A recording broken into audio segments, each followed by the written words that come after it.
I'm stand-up comedian David Uhlfelder, and I definitely recommend the Keith Andrew Network. He's doing a fantastic job here, and it's super fun to do his show.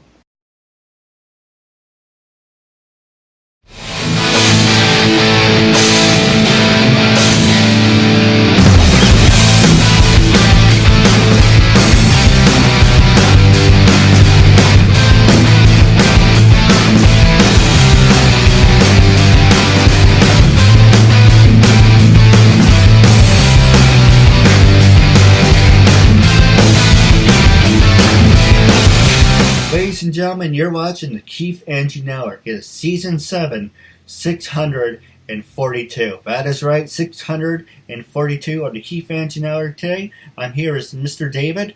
I just want to say thank you for being a guest on my show. It's a real honor and privilege. Oh, I'm happy to do it. It sounded fun. No, absolutely. Hey, it's a normal conversation, and you're making a new friend out of it, so it's a win-win. But Can't wait. for people who want to know what is the point of the show, and I haven't done this, so a lot of people know the concept of the show, but I'm just gonna throw it out there for people who are brand new. The whole point of my talk show is to show people that even with having a learning disability, I can still amount to something. And at the same time, let me do that one more time, brain fart. The whole point of my talk show is to show people that even with having a learning disability, I can still amount to something. And at the same time, I'm able to turn myself into an example for people out there dealing with any types of learning disabilities and disabilities to never give up and prove people wrong. Prove to them that labels do not dictate who you are and who you're going to be, and to prove to them you can still amount to something. So hashtag break the labels. That being said, it's PG-13, but it's freedom of speech, self-expression. Just remember PG-13, but you have the right to say whatever you like and express yourself. And for people who want to know who Mr. David is, Mr. David is a upcoming professional stand-up comedian, and you're currently a college student. So we're going to ask the easy questions first, and then we're going to focus on your career as a stand-up comedian. Sounds good. Alright, so the first one is, what is your major in, and do you do any sports? Sports thing's a bit complicated, but I'm currently a mechanical engineering major, but I might switch to computer engineering, or journalism. I'm kind of reevaluating my whole college thing right now. I want something that I can do to kind of just support me in stand-up until I can support myself with just stand-up. That's basically the idea behind any degree I get. And I played soccer all the way through high school. I was going to play in college, but then I tore my ACL, and that ended that. And then I picked up Australian football. Have you ever heard of that? Not really. It's kind of like rugby. Okay. But it's different. It's like rugby without the rules that make rugby such a safe sport. And I picked that up, and I used to play on the third best team in the country, but then I tore my ACL again, so I think I'm done with everything at this point. Oh, going to rugby, I actually interviewed a girl who played rugby, and then she's like, oh, we don't use any shoulder pads. And I'm like, well, you're really slamming into each other, so there's no padding. That's just pretty much bone on bone on that one. It's the same sort of thing in Australian football, and I got injured because I got taken down and my leg kind of went the wrong way, so it's okay, I was disappointed at the time, but I'm over it now. I actually just had surgery on it about a month ago, but doing well now. Now, you mentioned you were also a soccer player. Have you ever thought about becoming a professional soccer player? Oh, I really wanted to as a kid, but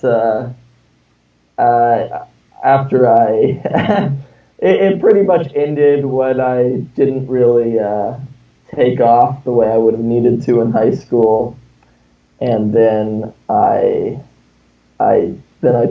screwed my knee up the first time, and then any last inkling of hope ended with that.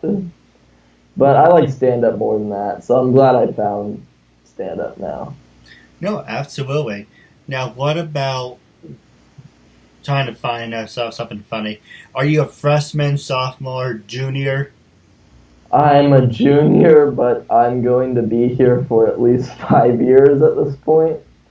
So I'm not really a junior, basically. I'm kind of just like a burnout. I'm that kid who's going to be around forever, never graduating.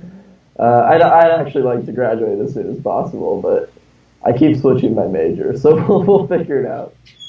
Well, I wish you the best of luck in it. You know, you mentioned you want to be in journalism, and then you also wanted to go in engineering or work on computers.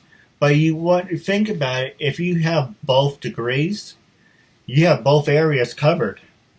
Oh, if I wanted to get both degrees, though, I'd probably have to be here for like 8 years, so I don't want to do that.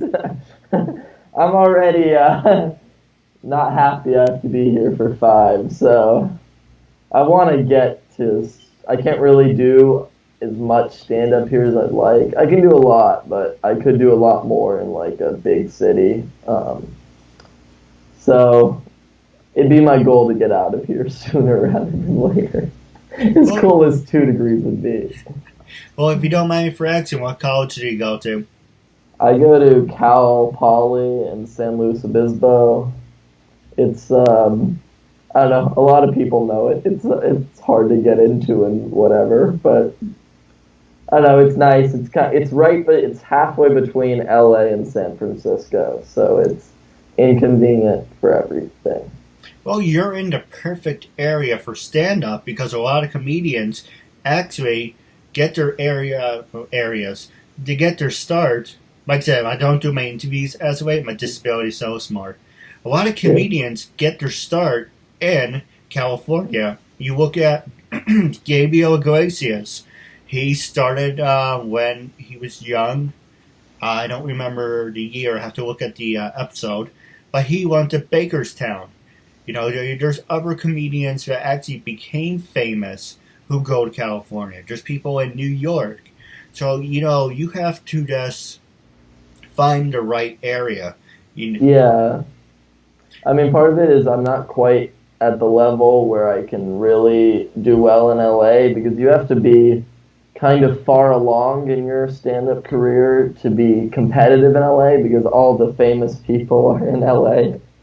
But I can hold my own up north in the San Francisco area, the Bay Area, and around where I am.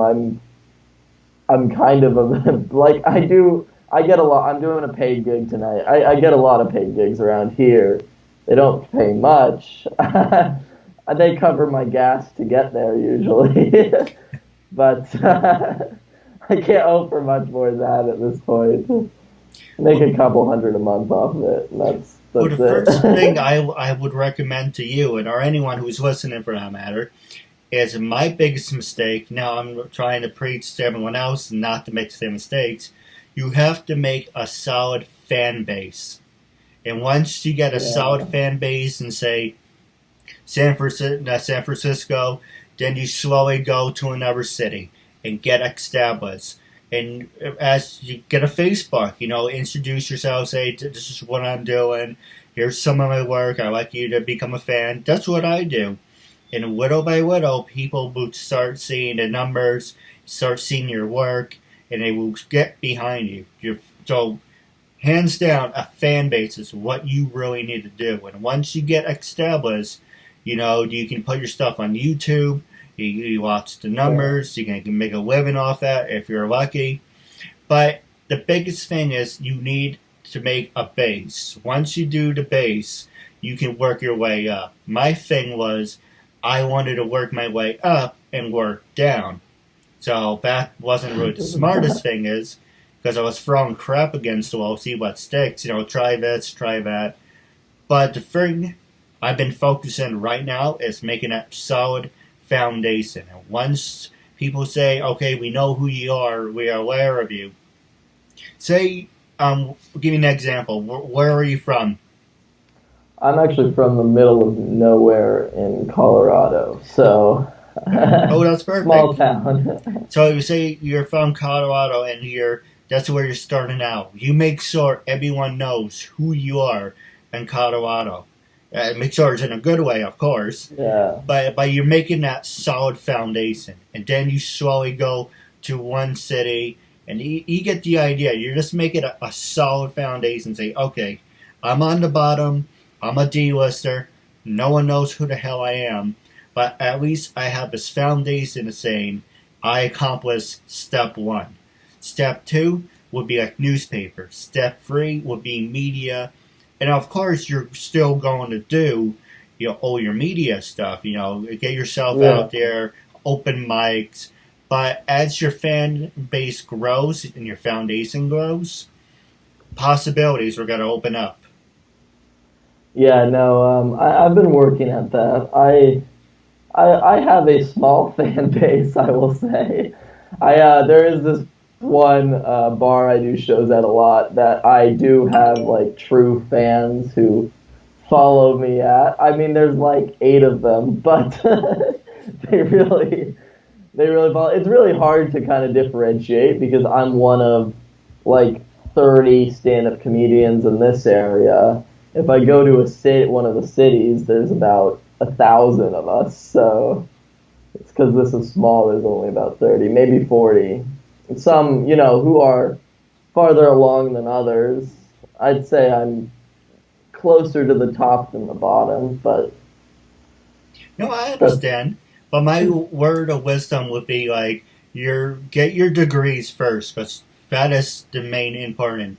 You know, and now I sound like my father. You have to have one foot in reality and one foot in fantasy land. Fantasy is like, I want this talk show to work out, but I'm not making money off it. So I right. work as a cashier. So even if I do become rich and famous, I'm still going to work in retail because that makes me happy. I like interacting with people. And for you, I would recommend get those degrees that you need. So you have plan A, you had degrees, and plan B, you want to become famous. And I don't mean to preach to you, but it's always good to have a safety net. You don't want to Yeah. say, I'm going to do this, then fall on your face, and then you realize, I should have, would have, could have. But you don't want to be one of those people. No, yeah, no. I'm planning on getting my degree, and my parents would much appreciate it if I got my degree as well. So I'll get the degree. That's not really ever been out of the question. Like that's always been the first thing. I don't know if I care that much about actually becoming famous. I just want to be able to do comedy full time because you can do. There are people who work as comedians who you've never heard of, and even I, who lives in a world of comedy, have probably not heard of a lot of them. So I just want to be one of those. No, I do have a couple other ideas and questions for you, but let's just stay focused on this main goal. Now, who influenced you to become a comedian, and how many years have you been a professional comedian? Well, I think I started getting paid, so I guess that defines me as a professional for comedy probably about a year ago, but I started a bit over 2 years ago. I probably did occasionally. I got paid very occasionally before that, but I think that they were few and far between. Now they're pretty regular. So that was that. As far as what inspired, I kind of walked into comedy accidentally. I had a friend, my friend Aaron, who he dragged me to an improv audition, and I didn't think improv was really my thing, and it's not. But through that, someone told me about the stand-up club on campus, and then I joined that, and I did one set on stage, and I was like, "This is what I want to do for forever," and that was pretty much it. So now it's just what I do. Pretty much all my weekends now, I'm traveling, and I'm doing my first comedy fest this week, so I'm just kind of working that way. So I don't know if anyone really inspired me. I was always the funny one in my like friend group and stuff, so that kind of helped. And I have an ex girlfriend who was pretty supportive of it and big into it. But and my brother's a big fan. He's my agent right now, so that's kind of a joke. But he got me one gig one time, so I decided he's my agent. All right. And I was just thinking, actually, I forgot. I thought of something. I forgot what it was. That's But fun. look at some of the famous people out there. He had Robin Williams. He had George Lopez, Gabriel Iglesias, George Collin, Dennis Leary, Eddie Murphy. Was there anyone that you tried to mirror? Or, for that example, Bill Maher, who's out there. Maybe he can be a guest on his show. I've been trying, but you live right down the road. Have you tried to mirror yourself after any of these icons, or have you tried to pave your own way? Well, I I do have like some favorite stand-up comedians that I will say I do adapt a little bit of their style. Do you know like Jim Jeffries? He has had his own show for a while. Who else? Oh, John Mulaney. I think his delivery is perfect. I don't think all his material is good, but other people have better material. But I don't think anyone has a better delivery than him. And the other one is Anthony Jeselnik. If you've ever heard of him, his stuff is very dark, but it's twisted. If you haven't seen him, you should look him up sometime. But I definitely have taken like little pieces of their kind of styles and adapted them into my own sort of style. But obviously, with stand up, you have to write all your own jokes. There's you get pretty much kicked out of the community if you don't do that. So you can't really fully steal. And I also am and this might change as I mature as a comedian, but right now I'm very fast paced. When I go through my sets, it's usually like one sentence and then a punchline, and another sentence and then a punchline. Well, a lot of comedians, like I think I recently did a set where I hit 8 laughs a minute, and I think the average laughs a minute for like professional comedians is 4. Now I will say professional comedians' laughs they get better laughs than I do, but that's all you to work for. No, hey, you have to start somewhere, but you Yeah, don't want to be like you want to be like funny. Then when okay, now it's time to be real serious. But there's a lot of people who, like make a joke, make a joke, make a joke, make a joke. But you just need to have that in between moments, right? Next. yeah. Nice. I do give the audience a little bit of time to breathe. Once in a while, start to tell like a little bit of a story, right? Because during the story, there's fewer. The jokes kind of come at the end, and you get a little bit of rest leading up to that. There's a whole. I mean, people write books and books on, comedic formulas and all that stuff. And I have read some of it and ignored a lot of it, but it's complicated. Not every set's a winner either. Last night I had really good sets, but last week not so much. So you never know. No, absolutely. Now we're gonna take a quick commercial break, and now when we come back to the show, I'm gonna ask you about social media, and then I'm gonna pass the show over to you. I'm Deborah Jensen. I'm Linda Collins. Hi, I'm Marissa Joy Davis. This is Michelle Wong. And I'm Nancy Rose. My name is Brandy Hunt. And hello, my name is Raven Wynn. Hi there, my name is Giovanna Vidal. Hi, I'm Monica Thomas. Hi, I'm Paisley Blackburn. I'm Ashley Burgess. Hi, my name is Jeanette Abney. Hi, I'm Sharon Spank. Hey, this is Samantha Moore. Hi, I'm Melody Jones. Hi, my name is Becky Yee. Hi, you're watching the Keith Andrew Network. Ladies and gentlemen, welcome back to Season 7 of the Keith Andrew Network. That is right, you're watching Season 7 of the Keith Andrew Network. It is 642. I'm here with my good friend, Mr. David. I just want to say thank you for sticking with us. Now make sure to like and subscribe to both of our channels on our social media and become fans of ours today. Now, the first thing I want to talk to you about is social media. Now, can social media make you or break you with everything that you accomplish in your life? Did Facebook, Twitter, Instagram, LinkedIn, do those websites help you get an acting role, or do you think it helps you getting yourself out there? Well, part of the thing is a lot of comedy opportunities, like shows and stuff that I could do, get posted in Facebook groups for comedians that I am in. So Facebook's definitely helped me get a lot of gigs and opportunities I wouldn't have gotten otherwise. When I was younger, I was pretty anti-social media. I didn't like it. It's also, you have to admit that social media can ruin someone's career when they do dumb stuff on it. I mean, it's happened. I don't really post anything unrelated to my shows. I don't do anything. My brother and I have always done YouTube and like dumb little skits and stuff. We did 5 seasons of parodies of the TV show Survivor.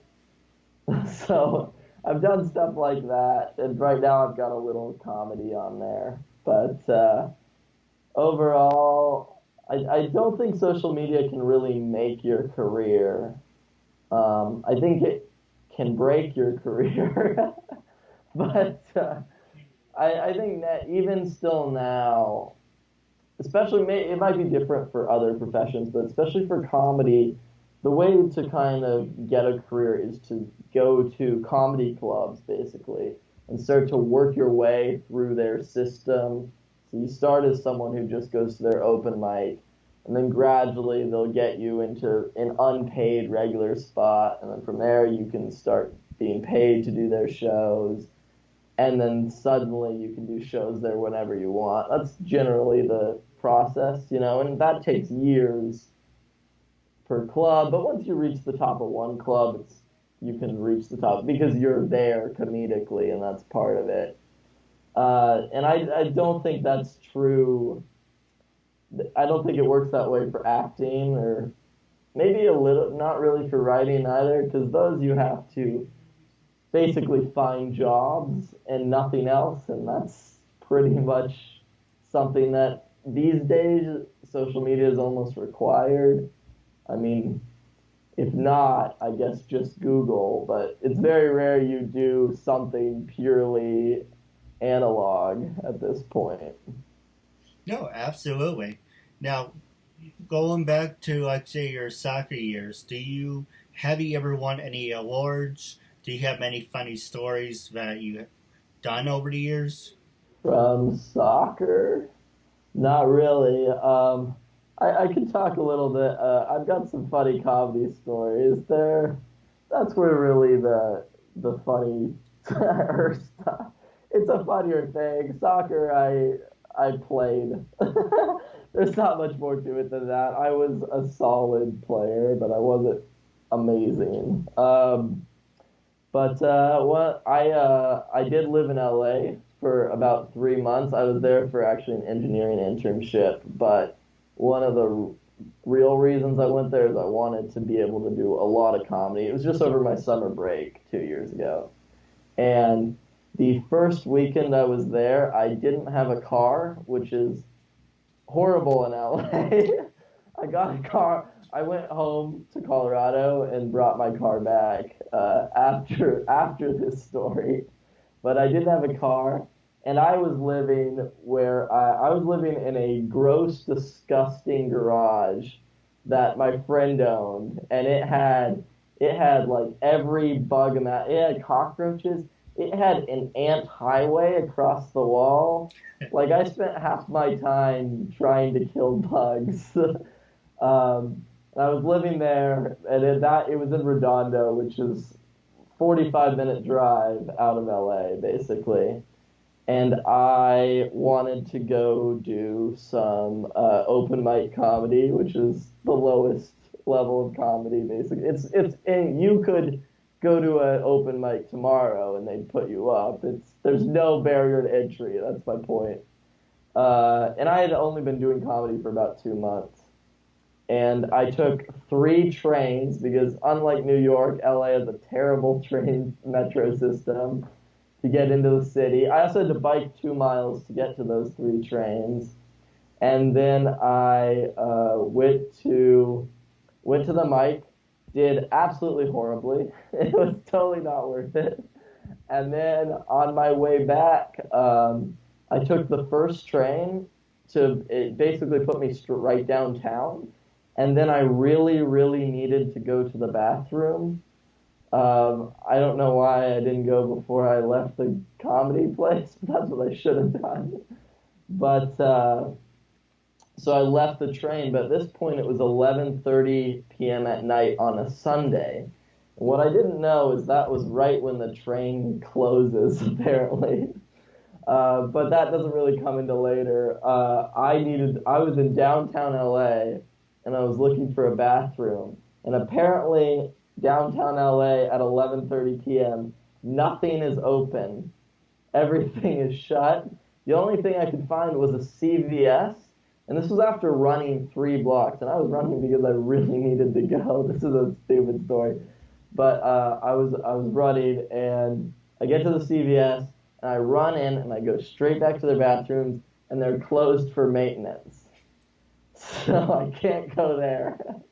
So I leave the CVS, and at this point, like, I feel like if I'm gonna hold it anymore, it might be a medical emergency, and I was by a different metro station from the one I'd started at because I'd run that far, and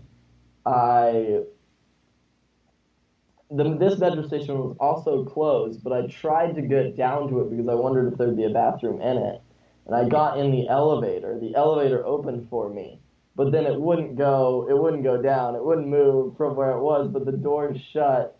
So I'm a little ashamed of this, but it was hurting so bad that at that point I just went in the elevator, which is gross and disgusting. But I saw you didn't have very many comedians on your show, so if you just get more of them, you'll get more of crappy stories like this. Because as far as who's done the weirdest shit, comedians definitely take the win.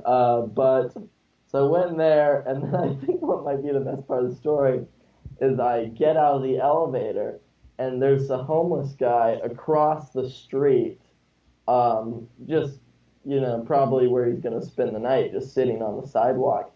And he yells and points at me, "That guy just peed," really loud. So I took off running. I was like, how fast can I get out of here? I took off running. I ran like 3 blocks, and then I ordered an Uber back to where my bike was parked. And I didn't get home till then I had to bike the rest of the way home. Probably got home around 2 a.m., which now I've been out much later, but I've always had my car. This was, that was a disaster. It made me think twice about the whole comedy thing, but I stuck with it, so that's one fun story. I don't know. Now, wrapping up our talk show, I do have a couple questions for you off the air, but wrapping up, when I first approached you to be a guest on my talk show, what was your first reaction? What made you say yes? And how do you feel now? What do you recommend it to other people? I know before we got started, you said you were very shy, you were very hesitant about it, and because you never done an interview before. But you're making jokes, you're telling funny stories. How do you feel about it now? I'm definitely very glad I did it, and I would totally recommend it. I think my first reaction when you said that to me was, does he have the right person? Because I'm not by any means anywhere near famous at this point, so it seemed weird that I would be approached for anything. I think one of the reasons I said yes, too, and I was going to say yes before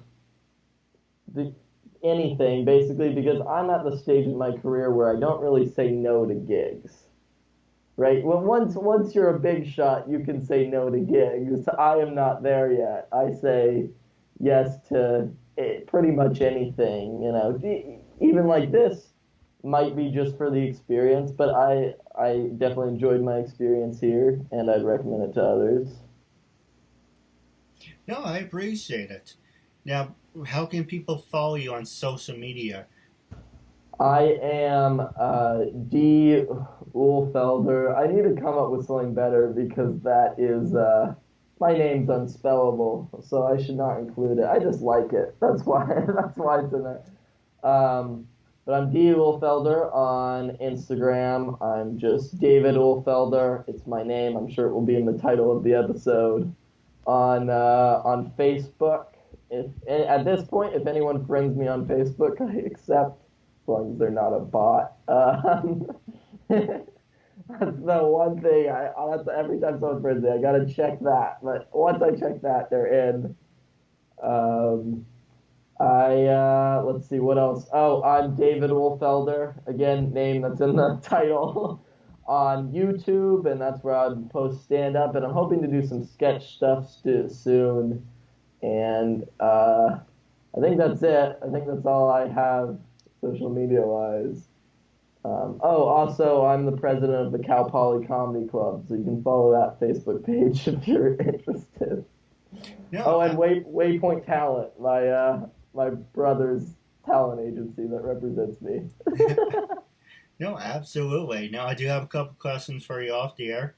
Yes, Wrapping up our interview segment, it was a real honor and privilege having you as a guest, and I'm looking forward to part 2 down the road. Oh yeah, thank you for having me. Yeah, maybe let me get famous and I'll do part 2. Hey, never say never. Yeah, anyway, thanks for having me, man.